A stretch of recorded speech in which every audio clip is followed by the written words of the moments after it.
সরকারের থেকে ছত্রছায়া না থাকলে, সরকারের ভিতর থেকে এই যোগসাজশে যুক্ত না থাকলে এই ধরনের ঘটনা ঘটানো সহজ হতো না। একই সাথে প্রার্থী, একই সাথে গণঅভ্যুত্থানের একজন ফেস, তার নিরাপত্তা নিশ্চিত করতে পারেনি এই সরকার। আমাদের জায়গা থেকেও কিন্তু আমরা সরকারের সাথে যোগাযোগ করতেছিলাম। আমরা আমরা শাহবাগে ছিলাম, সেখান থেকেও কিন্তু আমরা বার্তা দিচ্ছিলাম যে সরকারকে দ্রুত ব্যবস্থা নিতে হবে। এবং সরকারের থেকে ছত্রছায়া না থাকলে, সরকারের ভিতর থেকে এই যোগসাজশে যুক্ত না থাকলে এই ধরনের ঘটনা ঘটানো সহজ হতো না। ফলে এবং কারা জড়িত ছিল এটা আসলে সরকারকে চিহ্নিত করে জনগণের সামনে উন্মুক্ত করতে হবে। কারণ এই ঘটনা এটা আমাদের জন্য খুবই নেতিবাচক হয়েছে। গণতান্ত্রিক অভিযাত্রায় আমাদের আমাদের একটা ব্যর্থতা হিসেবে কিন্তু এই গতকালকের ঘটনাটি হয়তো উল্লেখিত হয়ে থাকবে, কিন্তু আমাদেরকে সামনের দিকে আগাতে হবে। আমরা মনে করি যে এখনও আমাদের পরিস্থিতি কিন্তু অনুকূলে আসেনি।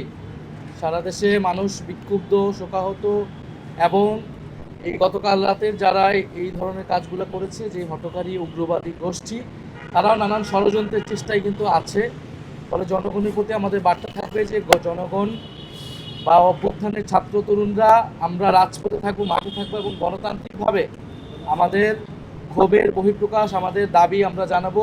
কোনো গোষ্ঠী যাতে আমাদের এই আন্দোলন, আমাদের বিক্ষোভকে ব্যবহার করে নিজেদের গোষ্ঠী স্বার্থ কায়েম করতে না পারে, এবং এমন কিছু দিকে যাতে আমাদেরকে ঠেলে না দেয় যাতে বাংলাদেশ ক্ষতিগ্রস্ত হয়, বাংলাদেশের প্রতিষ্ঠানগুলো ক্ষতিগ্রস্ত হয়। এই আহ্বান আমাদের জনগণের প্রতি থাকছে। আগামীকাল যেহেতু জানাজা, সারা দেশের মানুষকে আমরা আহ্বান জানাবো, সারা ঢাকা শহরের মানুষকে। আমাদের সকলেরই নৈতিক দায়িত্ব এই জানাজায় অংশগ্রহণ করা এবং শপথ গ্রহণ করা যে শরীফ ওসমান হাদী যে বাংলাদেশ গড়ার জন্য, গণ অভ্যুত্থানকে প্রতিষ্ঠা করার জন্য কাজ শুরু করেছিলেন, সেটাকে আমরা অব্যাহত রাখবো ঐক্যবদ্ধভাবে। এবং একই সাথে যেহেতু নির্বাচনী পরিবেশ ভণ্ডুলের চেষ্টা চলমান রয়েছে, শরীফ ওসমান হাদী কিন্তু ভুলে গেলে চলবে না, তিনি একজন প্রার্থী ছিলেন, এবং এটা প্রার্থীর নিরাপত্তা, একই সাথে প্রার্থী, একই সাথে গণঅভ্যুত্থানের একজন ফেস, তার নিরাপত্তা নিশ্চিত করতে পারেনি এই সরকার। নির্বাচন ছাড়া আমাদের সামনে কিন্তু আর কোনো গন্তব্য নেই। আমাদেরকে বিচার সংস্কারের এই অর্জনটা নিয়ে আমাদেরকে নির্বাচনের দিকে যেতে হবে, এবং সরকারকে জবাবদিহিতা করতে হবে, এবং সরকারের যারা এইটার সাথে যুক্ত ছিলেন অথবা নিষ্ক্রিয় ছিলেন তাদের বিরুদ্ধেও ব্যবস্থা নিতে হবে। খুব স্পষ্টভাবেই বলবো যে গতকালকের এই ঘটনা ছিল ভিন্ন মতের উপর আক্রমণ, এবং আমাদের মিডিয়া হাউসগুলো, সাংবাদিক কর্মীরা এই যে পুরো এই সময়টা গণঅভ্যুত্থান থেকে শুরু করে পরবর্তী সময় কিন্তু আমাদেরকে যথেষ্ট পরিমাণ সাপোর্ট দিয়ে যাচ্ছে। অনেক মিডিয়া হাউসের বিরুদ্ধে আমাদের অভিযোগ আছে, আমরা নিজেরা কিন্তু সেই অভিযোগগুলো বিভিন্ন সময় করেছি।